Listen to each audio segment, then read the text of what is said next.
गोसाई श्री विठलनाथ जी ठाकुर जी को लाला मानते हैं और उनके प्रति लाला की भावना रखते हैं कि जे तो हमारे लाला हैं, दूध औटा के लेके आए हैं, सुंदर ठाकुर जी को भोग पधरा रहे हैं।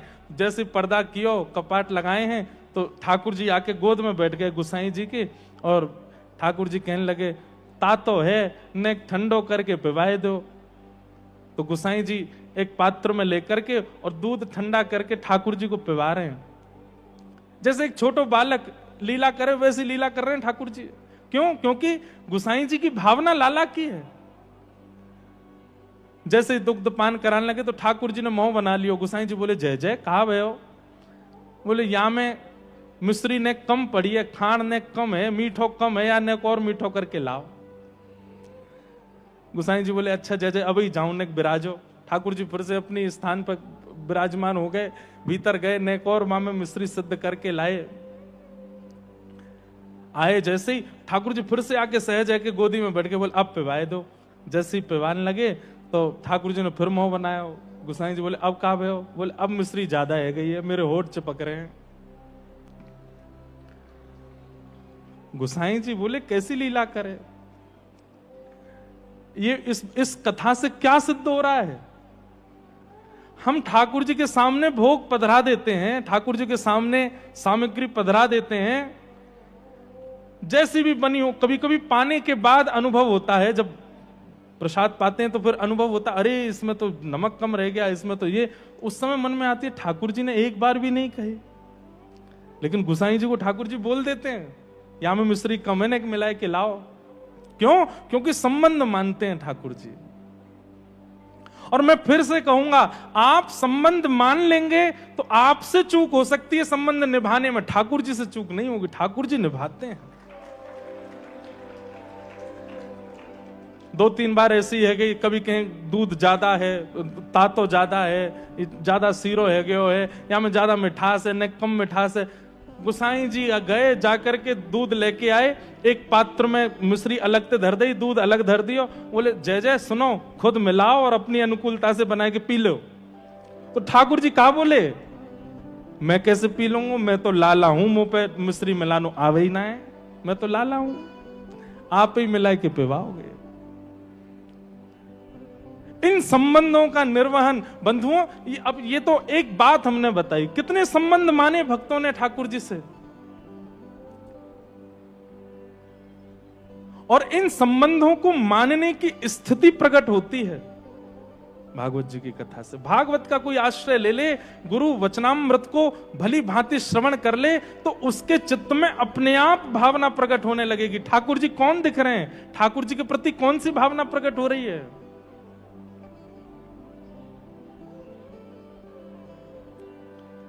वैद्यम वास्तवमत्र वस्तु शिवदम, कैसा संबंध? कल्याणकारी। तापत्रयोन्मूलनम, तापत्रयोन्मूलनम, तापों का उन्मूलन हो जाता है। ठाकुर जी से संबंध है जाएगा तो ताप का उन्मूलन होगा ही होगा। ठाकुर जी जब अपने है जाएंगे, अब संसार में एक व्यवहार है कि बड़े लोगों से संबंध बना के रखो, नेता राजनेता हो या और बड़े लोग हों, उनसे संबंध बना के रखो। क्यों भैया? कहीं विषम परिस्थिति आएगी तो ये हमारे सहायक बनेंगे। बड़े लोगों से संबंध हम इसलिए बनाते हैं, विषम परिस्थिति में हमारी सहायता करेंगे। ठाकुर जी से संबंध बन गया तो विषम परिस्थिति में ठाकुर जी सहायता नहीं करेंगे, निश्चित करेंगे। श्रीमद् भागवते महामुनि कृते किंबा परैरीश्वर सद्यो हृदयवरुध्यते त्रिकृतुभिः शुश्रूषुभिस्तत्क्षणात्। श्रीमद् भागवत जी कैसी हैं? वेद व्यास जी के द्वारा रचित श्रीमद् भागवत जी ऐसी हैं कि इनकी सुनने मात्र की इच्छा चित्त में प्रकट हो जाए। हमें कथा सुनने जाना है, ये इच्छा मात्र ठाकुर जी को चित्त में प्रकट कर। इसका एक अर्थ ऐसे भाव लगा लीजिए, आपको पता चली कि सीएपीए मिलन उत्सव हो रहा है रेवासा में, भागवत जी की कथा होगी, चलो हम सुनने जाएंगे। ये भाव जैसे ही चित्त में आया कि सुनने जाएंगे, उसी समय श्री ठाकुर जी चित्त में प्रकट हो गए, उसी समय प्रकट हो गए। और प्रकट होकर के यहां तक लाने की जो संभावना बनवाई है वो ठाकुर जी बनवाते हैं। आप नहीं आए हैं, आपके चित्त में ठाकुर जी विराजमान होकर के आपको लेके आए हैं। चलो वहां उत्सव है, रो संत आ रहे हैं, वैष्णव जन आ रहे हैं, ब्रजवासी जन आ रहे हैं, सबको दर्शन करेंगे। ये आपकी भावना नहीं है, ये ठाकुर जी की भावना, ठाकुर जी करवा रहे हैं। जिस कथा की सुनने की इच्छा मात्र से ठाकुर जी चित्त में आ जाते हैं। हरिश चित्तम समाचरेत, ऐसी भागवत की कथा को हम बारंबार प्रणाम करते हैं। अब बात ऐसी है कि भैया ठाकुर जी चित्त में आ तो गए हैं और 7 दिना तक विराजेंगे तो सही, पर असली बात यह है कि 8वें दिना से भी इनको विराजमान रखेगो कौन? कथा क्यों सुनाई जा रही है? वक्ता के द्वारा भावों की विवेचनाएं क्यों की जा रही हैं? कि भाई ठाकुर जी चित्त में आ गए तुम्हारे, अब बस ये विराजमान रहें, ये सदा विराजे रहें, इसकी कामना आपको करनी है, इसकी योजनाएं आपको बनानी है, इसकी परिकल्पना आपको करनी है। निगम कल्प तरोर गलितम फलम सुख मुखादमृत द्रव संयुतम पिबत भागवतम रसमालयम मुहुर्हो रसिका भुवि भावुका। वेद रूपी कल्प वृक्ष का पका हुआ फल है श्रीमद् भागवत। गलितम फलम, पका हुआ फल मतलब सेवनीय है, तुरंत सेवन करने योग्य है। और सुख मुखाद अमृत द्रव संयुतम, श्री शुकाचार्य जी के मुख लग जाने से अमृत तुल्य हो गए हैं, अमृत समान हो गए हैं। एक प्रकार से इस श्लोक में भावना ऐसी है, भाव ऐसा है चित्त का कि वक्ताओं को संकेत किया जा रहा है कि वक्ता को वक्तव्य देते समय श्री शुकाचार्य जी की तरह होना चाहिए, गुण सुखदेव जी जैसे होने चाहिए, सुख जैसे होने चाहिए।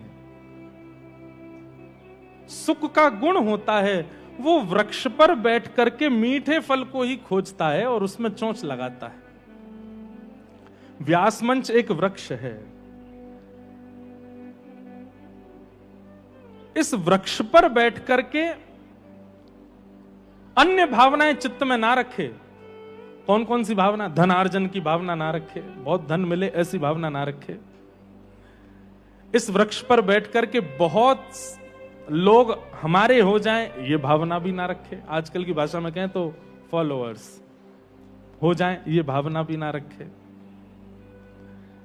यहां बैठकर के श्री शुकाचार्य जी की तरह विचार करे क्या कि वृक्ष है और इस वृक्ष पर अनेक योजनाएं हैं, पर हमें ध्यान क्या करना है कि इस वृक्ष पर सुंदर फल यानी कि भागवत जी हैं और उनमें सुंदर सुंदर जो बिंदु हैं उन बिंदुओं को स्वयं रसयुक्त करना है, स्वयं को लेना है, स्वयं ग्रहण करके आनंदित होना है और जितने सामने बैठे हैं सबको पवा करके आनंदित करना है।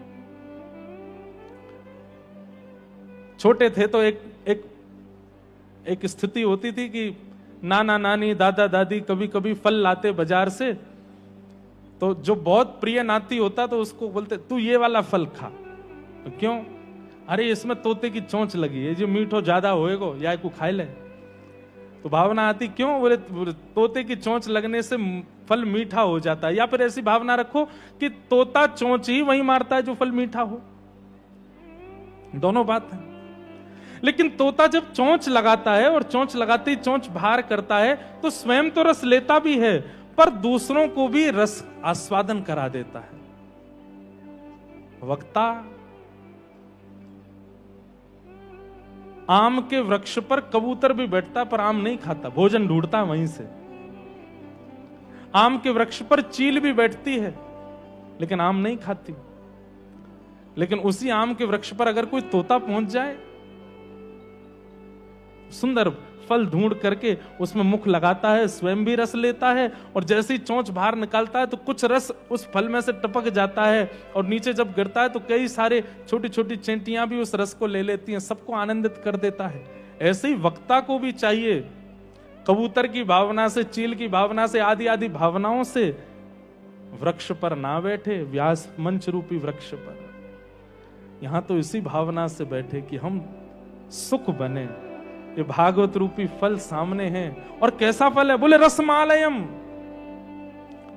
जिसमें गुठली नहीं है, छिलका नहीं है, केवल रस ही रस है। इस रस को स्वयं भी पीवे और दूसरों को भी पिवावे।